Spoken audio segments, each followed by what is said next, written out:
اس کو 2 رکعت فرض کی توفیق نہیں ہوگی۔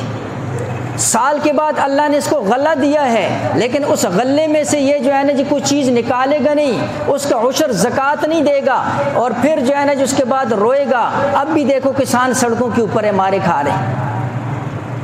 جب تم اللہ کا حق ادا نہیں کرو گے، اللہ پاک پھر نظام اللہ پاک کا ایسا ہے۔ صحیح مسلم کی روایت کے اندر آتا ہے، حضرت ابو ہریرہ رضی اللہ تعالیٰ عنہ راوی ہے، اللہ کے نبی علیہ الصلوۃ والسلام نے فرمایا کہ ایک شخص اپنی جو ہے نا جی زمین کے اندر کھڑا ہے، ایک بادل کا ٹکڑا اس نے دیکھا، بادل کے ٹکڑے سے آواز آئی کہ فلاں بندے کے باغ میں جاؤ اور اس کو سیراب کر کے آؤ۔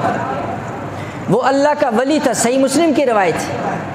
تو وہ آدمی نے دیکھا وہ باغ کا ٹکڑا ایک پتھریلی زمین کے اوپر گیا، وہاں پر برسا، نالی بنی ہوئی تھی، وہ نالی بھر گئی پانی سے، وہ نالی کا پانی چلتا رہا اور یہ اللہ کا ولی بھی پیچھے پیچھے چلتا رہا پانی کے ساتھ ساتھ۔ دیکھا تو آگے ایک بندہ، اس نے ہاتھ کے اندر جو ہے نا جی وہ پھواڑا لیا ہوا اور اپنی جو ہے نا جی فصلوں کو پانی لگانے کے لیے تیار کھڑا ہوا، وہ پانی آتا ہے، اس کی فصل میں داخل ہوتا ہے، اس نے اپنی ساری زمین کو سیراب کر لی، باقی کسی جگہ پانی کا ایک قطرہ بھی نہیں آیا۔ اس نے بعد میں پوچھا تیرا نام کیا ہے؟ کہا فلاں۔ کہا کیوں پوچھا؟ کہا میں نے بادل میں جس نام کو سنا تھا وہ تیرا ہی نام تھا، تیرا عمل کیا ہے؟ اس نے کہا میں اپنے فصل جب تیار ہوتی ہے اس کے 3 حصے کرتا ہوں، ایک حصہ اللہ کے نام پر دے دیتا ہوں، ایک حصہ اپنی اولاد کے اوپر خرچ کرتا ہوں، اور ایک حصہ دوبارہ اس کھیت کے اوپر لگا دیتا ہوں۔ تب اللہ پاک کا نظام ایسا تھا کہ اللہ پاک نے اس کی کھیتی کی حفاظت کے لیے یہ انتظام چلایا ہوا تھا، اور اگر نہیں کریں گے تو سورہ قلم کے اندر اللہ پاک نے اصحاب الجنہ باغ والوں کا واقعہ وہ بھی عبرت کے لیے۔ باپ بڑا نیک تھا اور بڑا بہترین باغ تھا، اللہ کے راستے میں دیا کرتا تھا، وہ بھی ایسے 3 حصے کرتا تھا۔ بیٹوں نے کہا ہمارا باپ تو پاگل تھا، وہ اس کی عقل کم تھی، وہ سارا غریبوں میں تقسیم کر دیتا تھا، ہم تو ایسے کریں گے، ہم یہ چال چلیں گے، منصوبے کریں گے، ہمیں ساری پیداوار بچ جائے گی۔ یہی سوچ آج کے تاجر کی بھی ہے، زمیندار کی بھی۔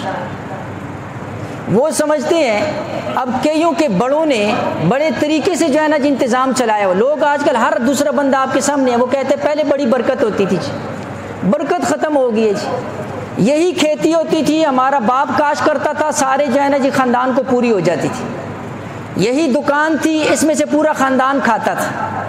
آج 5 بیٹے، 5 کی اپنی اپنی دکانیں، بے برکتی ہو گئی جی، برکت ختم ہوگی۔ کبھی ذرا پوچھتے تو صحیح کہ تمہارے بڑوں نے کس طریقے سے نظام کو چلایا ہوا تھا، کہ یہ اللہ کے نیک لوگ ولی بھی ایسے گزرے، وہ اس کے اندر اللہ کا غریبوں کا حق کرتے تھے، اس لیے اللہ نے اس کے اندر برکت رکھی ہوئی تھی۔ تو ان نوجوانوں نے بھی سوچا کہ ہم تو بڑے ہوشیار ہیں، جیسے آج کل لوگ کہتے ہیں کہ ہم بڑے ہوشیار ہیں، تو وہ اللہ کو دھوکہ دینا چاہتے ہیں۔ اللہ سمیع بصیر، دلوں کے حالات جاننے والی، تو رات کے اندھیرے میں نکلے، مختصر نہ کرتا ہوں، قرآن میں پورا واقعہ آپ پڑھ لینا۔ رات کے اندھیرے میں نکلے کہ ہم راتوں رات فصل کو کاٹیں گے، پھل کو لے کر آئیں گے، کسی غریب مسکین کو پتہ نہیں چلے گا، اور ہمارا مال بڑا زیادہ۔ جب پہنچا، پہنچنے سے پہلے ہی اللہ پاک نے اس کو جل کر جو ہے نا جی خاک بنا دی۔ تو کہنے لگے وہ راستہ بھول گئے۔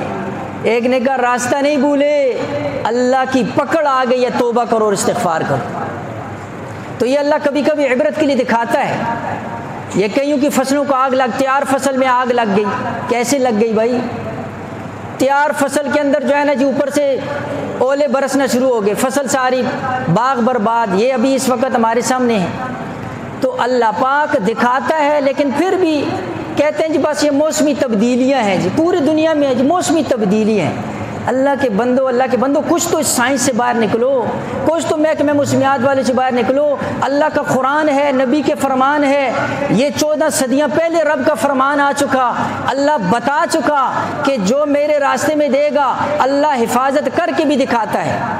یہ 2005 کا زلزلہ، ویسے اچانک بات ابھی ذہن میں آ گئی، 2005 کا زلزلہ آیا، میں خود گیا وہاں پر جو ہے نا یہ بالا کوٹ کے اندر، پورے بالاکوٹ کی مارکیٹ زمین کے اوپر پڑی، پورے بالاکوٹ۔ میں خود جو ہے نا جی وہاں پر اپنی آنکھوں سے دیکھا، مدینہ مارکیٹ کے نام سے ایک مارکیٹ بالکل صحیح سلامت کھڑی ہے، اور آپ حیران ہوں گے کہ کوئی مسجد بھی وہاں پر سلامت نہیں تھی، ایک مارکیٹ وہاں پر بالکل صحیح سلامت کھڑی، اور ہم باقاعدہ اس کی 2 منزلوں کے اندر ہم گھومے، صرف 1-2 جگہ کے اوپر تھوڑا سا کریک تھا، باقی پورا بازار زمین پر تھا، ایک مارکیٹ بیچ میں کھڑی تھی۔ اور جب ہم نے پوچھا کہ اس کے مالک اس کی وجہ کیا ہے، اس نے کہا اس نے پہلے دن یہ نیت کی تھی کہ کسی میوزک والے کو، گانے بجانے والے کو، میوزک سینٹر، اس قسم کے بندے کو میں اپنی دکان کرائے پر نہیں دوں گا، کوئی ایسا حرام کاروبار جو میری دکان میں کرے گا میں اس کو نہیں دوں گا۔